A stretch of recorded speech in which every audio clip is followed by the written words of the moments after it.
Hi, everyone. Good afternoon. Thanks for coming. Today I'm going to talk about it's rough without a WAF. Before we start, let me introduce myself. I am José Carlos Chávez. I work as a security software engineer at Okta, mainly focusing on platform, but lately I have been more exposed to supply chain. And the last year, let's say, I have been working a lot on supply chain. Security supply chain, or software supply chain actually.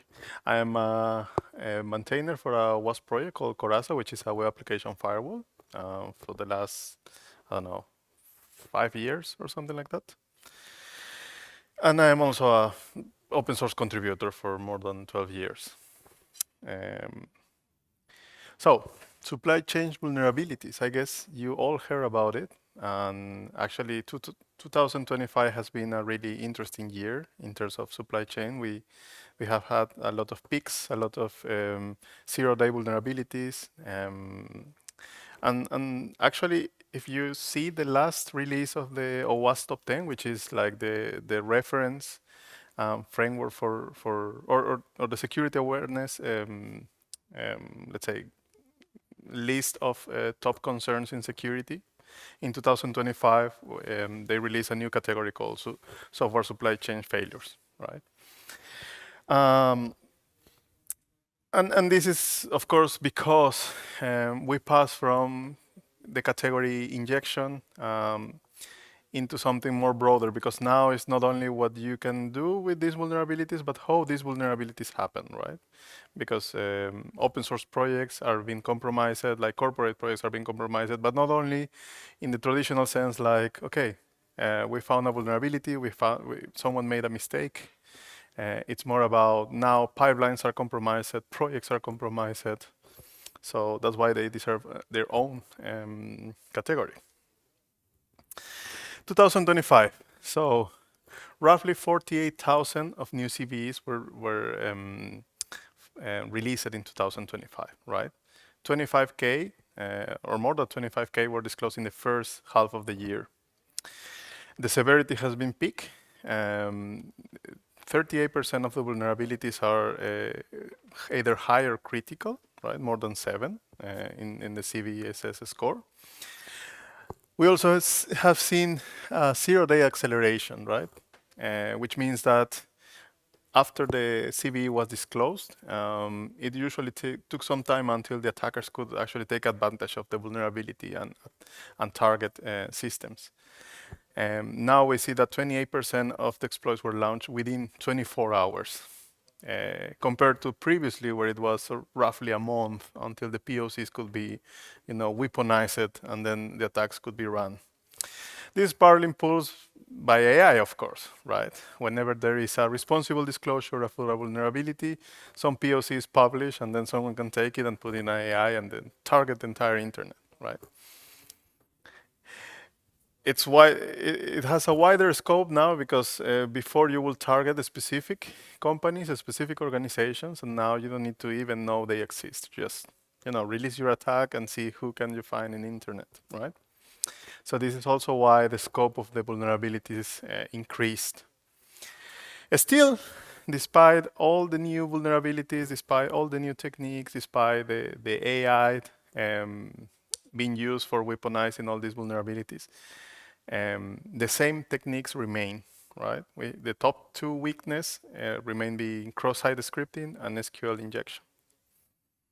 In 2025, you can see like the majority of this is cross-site scripting, then SQL injection. You have other injection flaws like remote code execution, like local file inclusion, remote file inclusion, but still the top 2 are the same, cross-site scripting and SQL injection, which means that an attacker could execute or actually bypass the boundaries of the code execution and execute either remote code or either customized code or bypass the security of a query and then retrieve data that they are not supposed to retrieve or execute actions that they are not supposed to execute, right? Because someone decided to not escape the parameters, for example.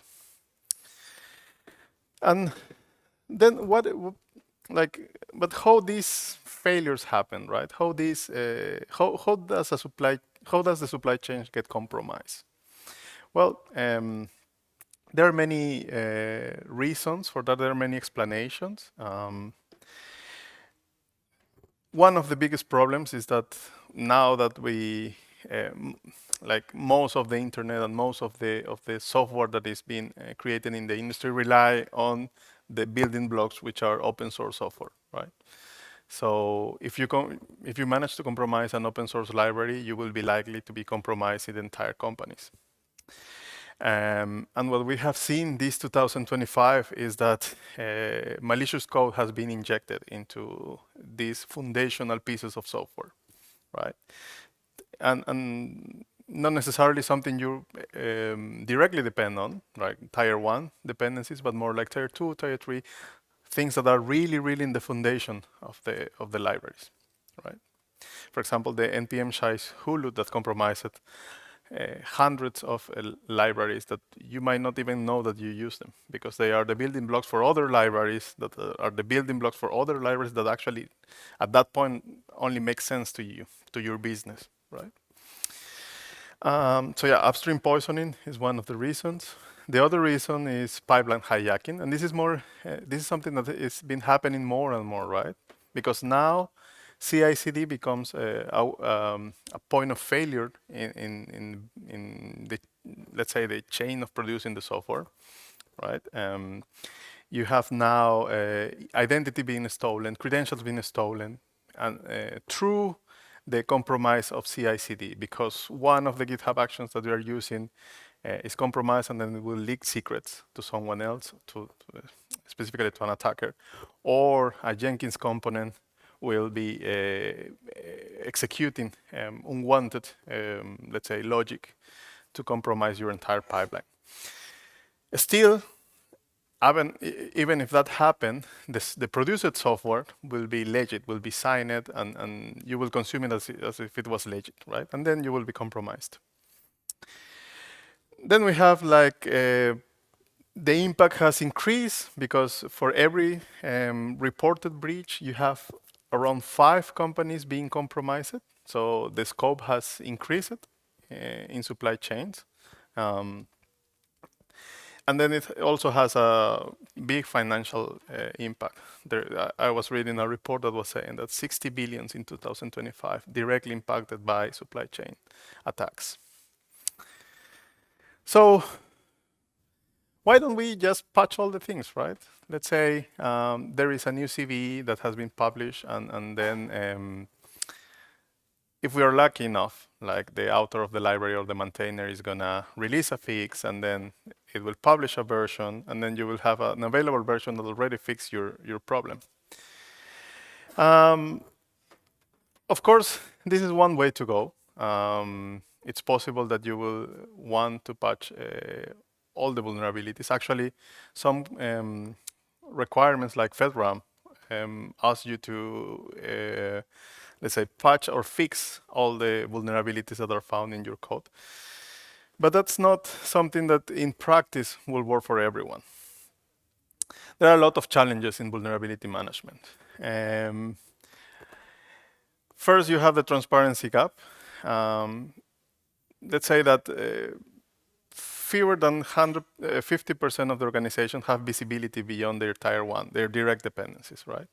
Something that or that is being pushed more and more ever since, for example, CISA, which is the cybersecurity agency from the US, released this pledge of secure by default. That was like, okay, we now need to give awareness to the SBOMs, for example, the software bill of materials, to give visibility to what are the actual dependencies that I have. You may have 10 libraries that you directly depend on, but then you might have thousands of libraries that that form your software bill of materials, right? Because you have transitive dependencies, you have pair dependencies, and that's not something you easily can visibility on, right? Not all the software is the same. Not all the software has the same criticality for your business, and then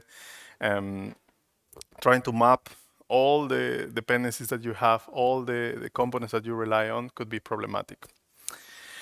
The transitive dependency sprawl is another problem because most of the, again, when we were talking about the NPM attacks, like there are a lot of building blocks, specifically in fragmented ecosystems, right? Like for example, JavaScript, where you need function or you need packages for many things that could be a standard library in other languages. And then these vulnerabilities are buried down in the chain of dependencies, right? Package A depends on package B depends on package C, and then package C depends on a vulnerable package.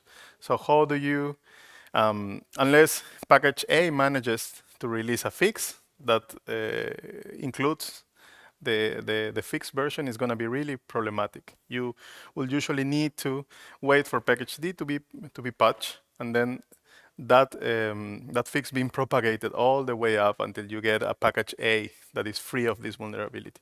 That takes time, and that involves a lot of people. That involves every author of the package to be aware of the fix, to patch the vulnerabilities, and then to cut a release. And that's even talking about the outer world, right? If you bring that into your organization, like, okay, now you need to patch library A after some time, right? And then you need to test it. You need to make sure that everything works all right, that there are no regressions, that it's compatible with your current code. And then you will enter into the release lifecycle, which can take weeks, depending on your company setup, depending on the compliance requirement. So it's not that easy, right? It's very complicated when it comes to transitive dependencies. And that's why attackers usually target these building blocks, right? Lodash, for example, is a good example. Then we have the patching paradox, right? Whereas everyone agrees that we must patch vulnerable components, nobody wants to patch them. And the reason is because, well, it's not a fancy job, right? But more importantly, every team might have their own priorities. They have their own backlog. They have their own priorities, of course, and then they might not be able to stop what they are doing to dedicate time to patch the vulnerability, right? Because it could take time. It could be problematic because the version that is patched is not compatible with the version that you have, because it will involve a big refactor, because maybe the patch is not yet in the upstream library and you might have to run your own fork or do overrides. There are a lot of complications. So difficulty is also a big barrier. But probably one of the biggest barriers is ownership, right? Like who owns what? Like, okay, I own service A, but there is this other team who owns the library B that I rely on. So should I patch it or should I patch it, right? Library might be, or the owners of library B might say like, it's not affecting me, I just release a constraint. I am not pinning a version. So then there is this ownership problem where there is a blur line where, okay, I am the consumer of the library, so it's on the other team, on the producer of the library to patch it, but then the producer of the library might not be actually affected by the vulnerability because they are a library. So this is another discussion to have.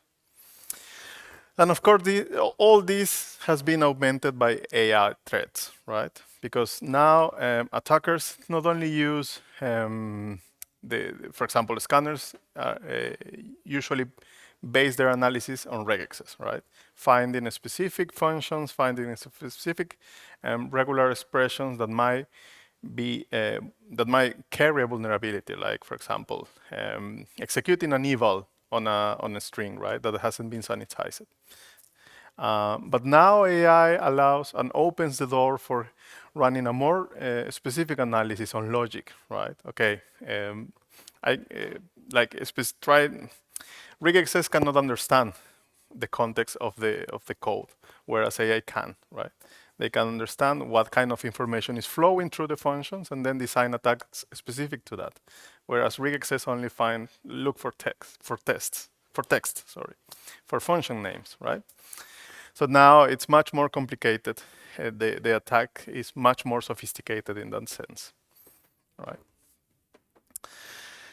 And then, yeah, when it looks like there is no way out to this supply chain chaos, we can still find an alternative to them, right?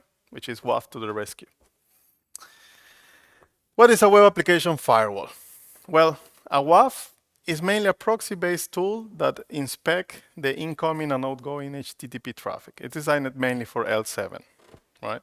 It analyzes the traffic, looking for malicious or unwanted content, and blocking requests and response accordingly, right? When they find something that doesn't look legit, that does look malicious in the traffic, like in the headers, in the query parameters, in the body, they might be able to block it. It can be based on predefined rules, right? When this method is get and this query parameters is like this or fulfill this regexes, then block it. And these rules can represent predefined attacks, right? Like, for example, code injection through query parameters or through payloads. It produces audit logs, of course. So you can run for every request that has been evaluated, that has been blocked, that raise an anomaly score. And then with those audit logs, you are going to be able to run further analysis, either for forensics, either for running outlier detections. And one of the good things about this is that a big portion of web relevant vulnerabilities are, those that target input validation or input sanitization or logic or headers are WAFable, meaning that you can actually come up with a rule, theoretically, right? So what are the WAF features? Well, first you have the request response inspection to avoid 0 days. Like if someone remembers, for example, Log4Shell vulnerability, right? When someone was able to reach the LDAP server through a query parameter that was embedded in the logs. Well, you could protect that with a WAF, even before the release was done or the disclosure was done. You can definitely protect yourself from client-side attacks because all the incoming traffic is going to be evaluated, and also bot attacks because you can also let's say, run rules that base their decision on HTTP elements like headers, user agent. No. It depends on security rules, like and every security rule will carry or will target a specific vulnerability: SQL injections, cross-site scripting, local remote file inclusion, size restrictions, all that. Many of the WAF have the functionality or the feature of anomaly scoring, which means that it is not either black or white. You will say like this is the payload, and for every single violation or every single, let's say, malicious detection, we will assign a score, and we will say like, okay, this query parameter was a 1, this header was a 2, then we have 3. Then this element in the JSON of the incoming payload is a 5. We have a total score of 8, and you can set rules on, okay, if the anomaly score is bigger than 8, then block it or log it, or, you know. So it's not, again, it's not a black or white. It's more like, okay, small pieces will complete the puzzle in a way that it will tell me, small pieces will tell me like, okay, each one represents a specific threat, and then the overall score is going to dictate whether we block it or not. One of the most valuable features is virtual patching, because you will be able to apply patches to the entire network, not only to your application, but your entire network, to avoid malicious requests, right? So one of the good things about this is that first, you will be able to distribute the fix across all your infrastructure, across all your systems by leveraging the WAF. Second, you are very likely protecting your application up the way in the layers. Like if you, let's say, deploy the WAF at the gateway level or at the ingress level, the protection is going to catch the malicious traffic from there. It wouldn't allow the malicious traffic to get to your application. So that's also very important. And one of the, let's say, one of the key or the key features of this is that you can easily release a a rule that will cover you from a given vulnerability. The reason is that you will just enable a rule in the WAF, and that will protect you from the attackers. But also that doesn't need any redeploy or any change in your code, which is good because it's gonna buy time for your developers until they can actually patch the application. One good example of this is like if we talk about FedRAMP or other kind of requirements where you are forced to patch your applications, you're still gonna patch it, but not with the urgency like we are gonna get attacked or we are let's say being compromised or there is gonna be a breach, because we will be protected until you can actually find your way to patch it. You can actually prioritize it, patch it, battle test it, and then release it. And then audit logs are there for forensics. One thing that I see more and more now is that it's not only for forensics. Like it's not only like, okay, they are there in case I need to investigate, but there are setups where you can deploy a WAF that is processing all the audit logs or all the requests, and then come up with a anomaly score or come up with a decision, but with higher paranoia levels. And paranoia level is a interesting concept when it comes to tuning the WAF setup. Basically, the idea is that lower paranoia levels means that it will protect you from usual attacks, but more sophisticated ones are not going to be caught. This for two reasons. First, because the more rules that you, let's say, leverage, it means more performance impact. Because in the end, it's going to be more logic that is being run on every incoming request, more regexes that are being evaluated on every request. So that has a performance impact. And second, because lower paranoia levels are less likely to have false positives, right? Because they evaluate very, let's say, flagrant things, right? The idea is that if you are running a rule in paranoia level 1, it's going to catch things that are actually attacks, that there is no doubt that they are attacks. Whereas higher paranoia levels are more picky in a way that, okay, more convoluted attacks, but then they are more likely to also block false positives, which is something that is undesirable because in the end, if you are blocking legit traffic, that has an impact on revenue, on operational compromises, on compliance. So it's always like as everything, try to find a trade-off.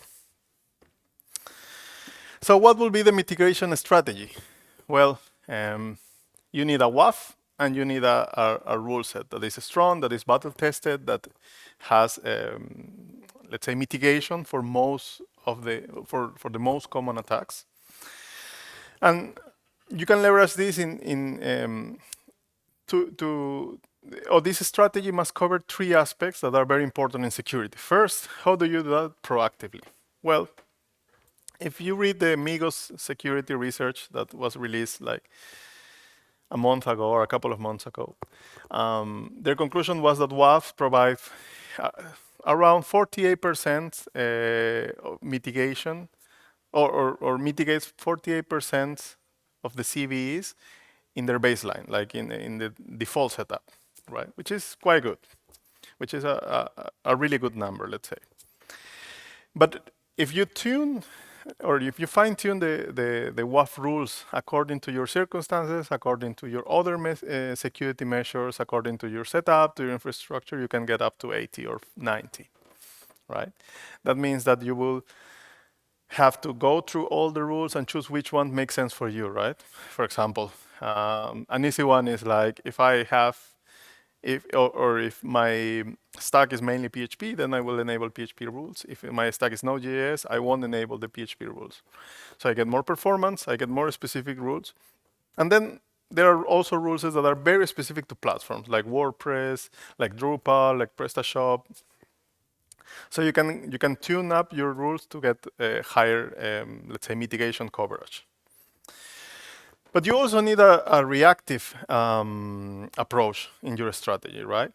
And you can, let's say, preventively deploy rules for things like SQL injection, cross-site scripting, and that will cover you from most of the kind of attacks, because it will detect like SQL injections in a way like, okay, well, this person is in this specific input is trying to run an SQL statement, right? So the WAF rule is going to be able to detect that you are actually passing an attempt of SQL statement, and then it will block it. That doesn't mean that you need to know on beforehand that this input is getting to an SQL database. You just proactively deploy this baseline that you know that is going to save you from common attacks, let's say, and then you proactively have this security measure. And this, again, is going to buy you time, so until your team can actually patch the application, either by running sanitization, either by replacing the library that is at fault, right? And one of the good things about this is that the team is going to have enough time to assess the change, to assess the upgrade of the dependency, to actually test it in a proper way and fill all the compliance requirements before they deploy it. And then you need an strategic part, right?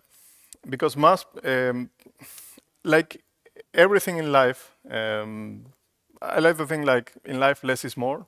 In security, is the opposite, right? More is more and less is less. So the more layers of security that you have, the more protected you are. So WAF by itself is not gonna save you from all the attacks, but it can play a crucial role in a broader defense in dev strategy, right? So you can companion WAF that is gonna, let's say, protect you from certain base attacks, but also you need to patch it, of course. You have to have a strategy for patching your services. You probably need to have a process and an automation to patch your services.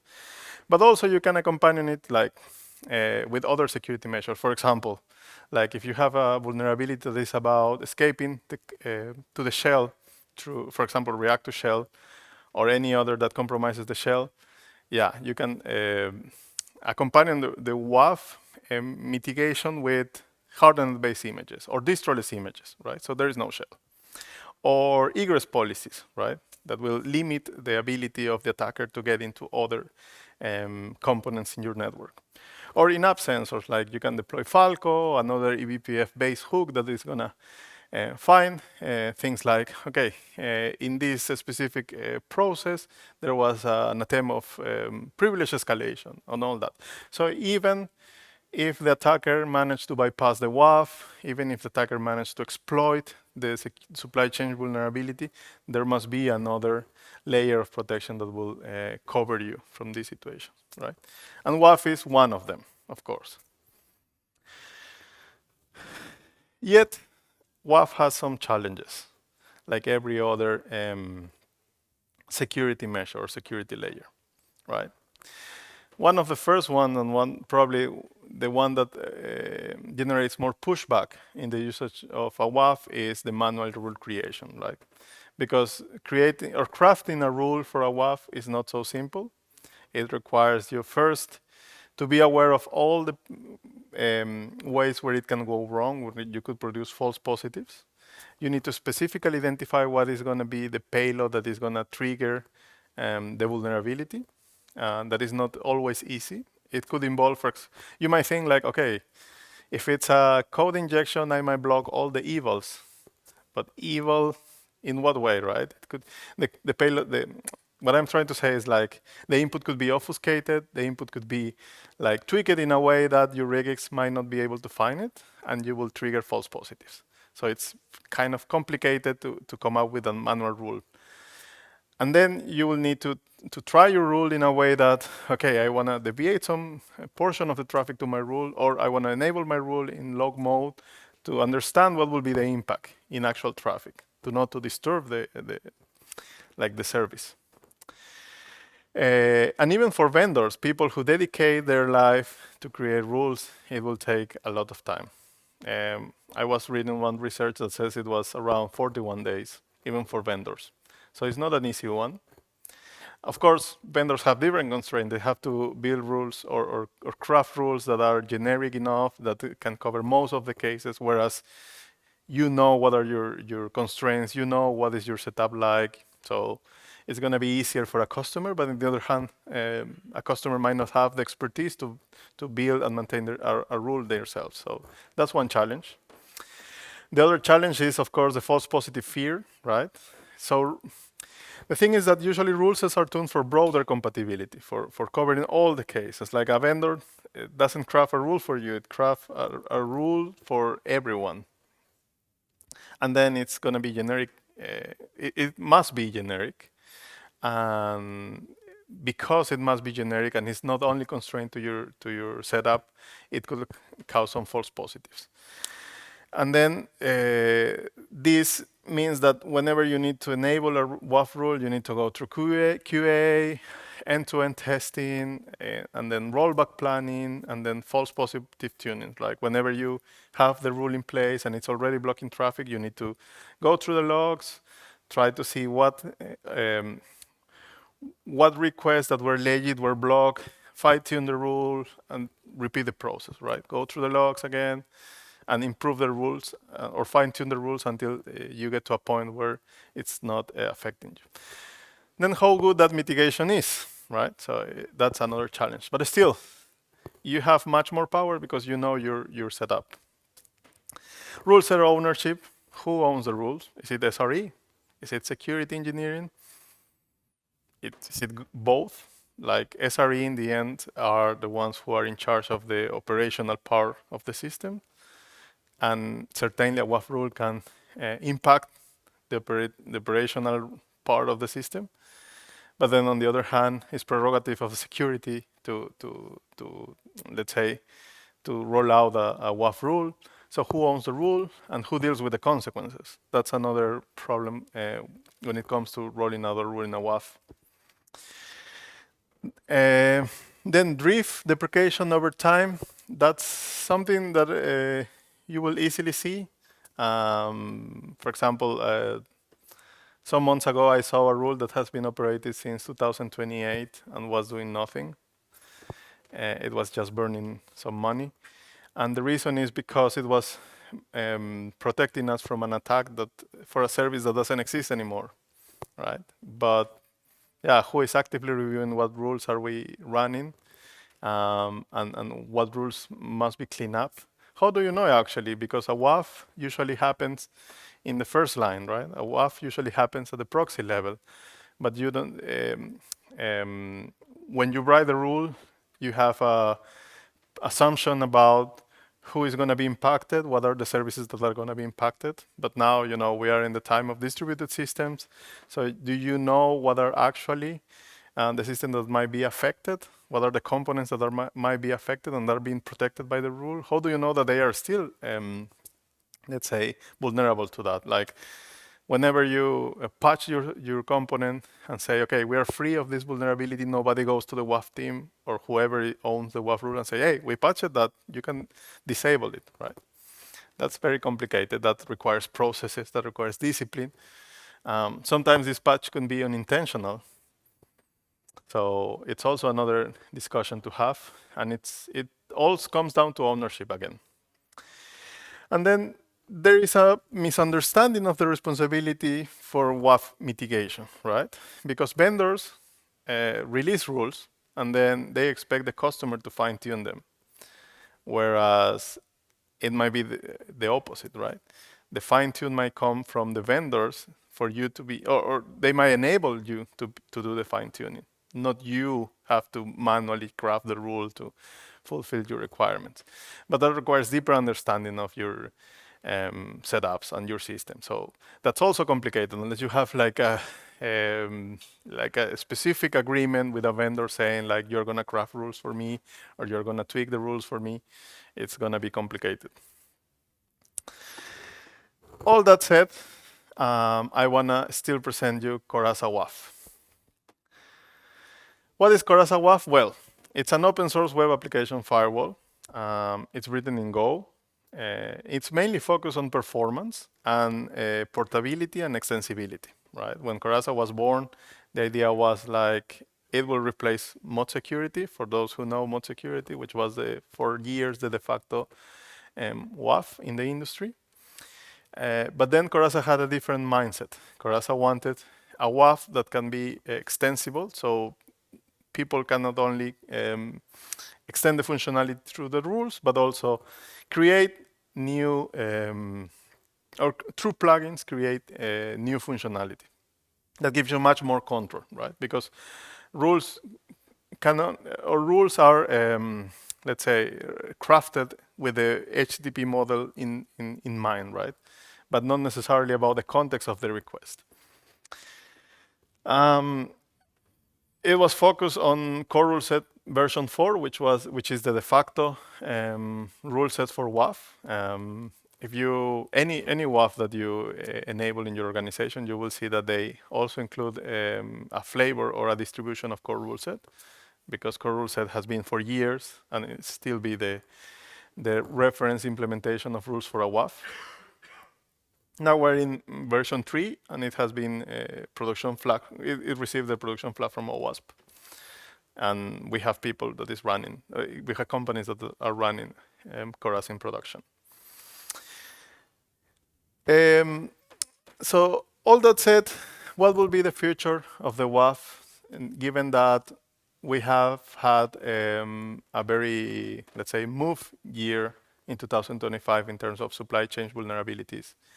And how is AI impacting this? Well, first of all, perimeter defense are necessary and won't go away. So WAF is not going anywhere. We still need WAFs. We still need to have perimeter protection. Maybe the question is more like, okay, but what is the perimeter, right? Because nowadays we have multi-cloud, we have microservices, we have Lambda functions. So what is the perimeter, right? We have messaging, for example. Like, how do I draw the boundaries of my system? And how can I protect those boundaries? That's probably a different question, but still we need perimeter security. Another challenge that we have, or something that WAF must acknowledge when it comes to supply chain, is like now with the usage of LLMs, the attacks or the payloads or the malicious requests are not static anymore. They are more like dynamic. Now with the power of AI, you can constantly change the payload, so you can bypass different parts of the payload to try to bypass different parts of the rule that are protecting you. So that's also complicated, because now probably the AI understand more about the context of the request than the WAF itself, that mainly focus on the request anatomy, right? So this is something that WAF must take into account. Static analysis is probably not enough anymore. That doesn't mean that static rules are not enough, but the static analysis, like focusing on, okay, I have these rules and they are either gonna block me or not, based on a specific elements of the request, that's probably not enough. Now, probably what you need is to try to run the WAF, get get feedback about what are the evaluations, what are the offenses on the payloads, and then try to understand something like that and decide to block it accordingly based on that analysis. And we need first-class tooling that embrace this. So that's something that must be first-class concern in the future of the WAFs. As I was mentioning, due to architectural complexity, the rules must be specialized. Because now, again, we have Lambdas, we have microservices, we have messaging, we have WebAssembly. So rules must be much more specialized, like generic rules are not anymore like something that will protect you.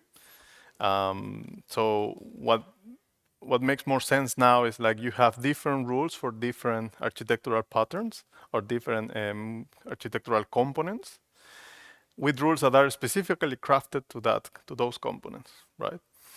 And portability must be a priority.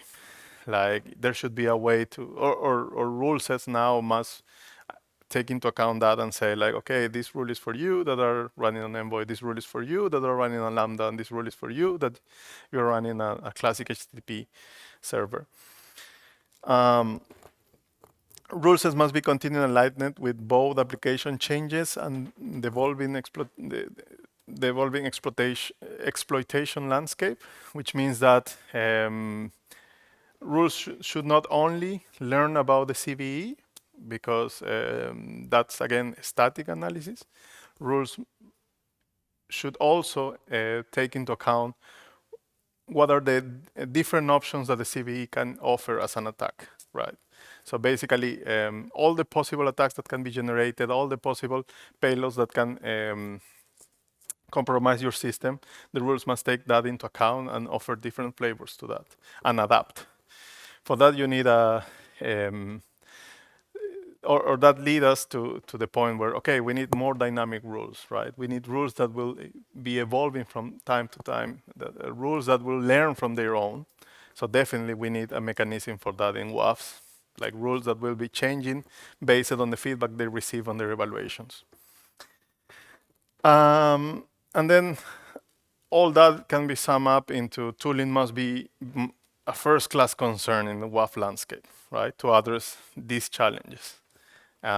It's not only anymore about like whether I deploy a WAF or not. It's now more about like, okay, I deploy this WAF. How do I deploy it? How do I monitor it? Like, what are the metrics that I am looking for? How do I propagate the changes in the rules? How do I make the rules change? How do I evaluate rules overlapping in a dynamic environment where rules are changing constantly? How do I evaluate the effects of these changes? How do I make sure that every component receives the rules that they need? All these must be translated into tooling, and this tooling must be first-class concern in the WAFs, right? So that's also important. So yeah, some conclusions we have, like, first, one cannot patch all CVEs reported in your system, despite what your scanner says. There are many layers and many stakeholders in these processes that you have to navigate through. Who owns what? Who is responsible to patch what? And even when it comes to non-patching, like things like WAF, okay, who owns the rule? Who is going to evaluate the rule? Who is going to click the button to deploy this rule? And who is going to monitor the effect of that rule? All that has several stakeholders. So you need to take into account that. And a WAF cannot catch all attacks, that's for sure. Like, it can catch a big chunk. Like, I was reading a research from NDC Security that was saying that, well, as I mentioned before as well, like 50% of the attacks can be catched by WAF with the out-of-the-box setup, and you can tune it. But still, in the process of tuning, you will get attacked. So it's not that the WAF can be protecting you all the time, but also new threats will emerge. So WAF is not something like you will deploy statically and say, okay, I am protected. You might need a defense in depth strategy, as I explained, combining WAF with other security measures. And then the last one, which is to me very important nowadays, is like deploying a WAF and hope for the best is not enough. Like, hope is not a strategy. You must actively monitor WAF metrics and audit logs to understand what is your WAF catching, what is your WAF, let's say, what analysis is your WAF running, and what is the output of that analysis, to understand what is going on your system. Monitor, learn, change your rules, deploy again, and keep doing the monitoring. This is the only way you can get actual value from the WAF, because just deploying a WAF and saying like, okay, I'm done, like a compliance check, is not gonna protect you from these attacks. And threats will evolve. Threats will attack different aspects of your application. Every day a new CVE is being disclosed, so new attack vectors are coming up. And then static rules, static setups are not going to be enough for you to protect your system. So that's also important. And I would say that's pretty much the same, or has the same importance on every other security measure. Like if you think like by deploying a tool and then piling up logs is enough, then that's not enough. That can give you the sense that you have security measures and that you are protected. But if you are not doing anything with the data produced by those tools, if you're not changing anything to let's say to learn from the finding of your tools, then you're not protecting it at all. Okay. So that's it. Thank you so much. If you have any question, I will be happy to answer. But otherwise, thanks for joining me today. Thanks.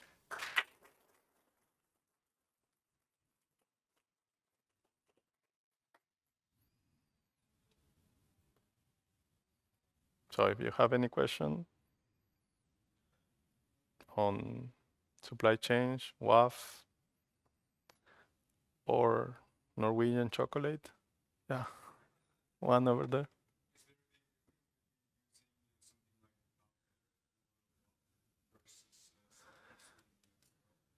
So most of the WAF offer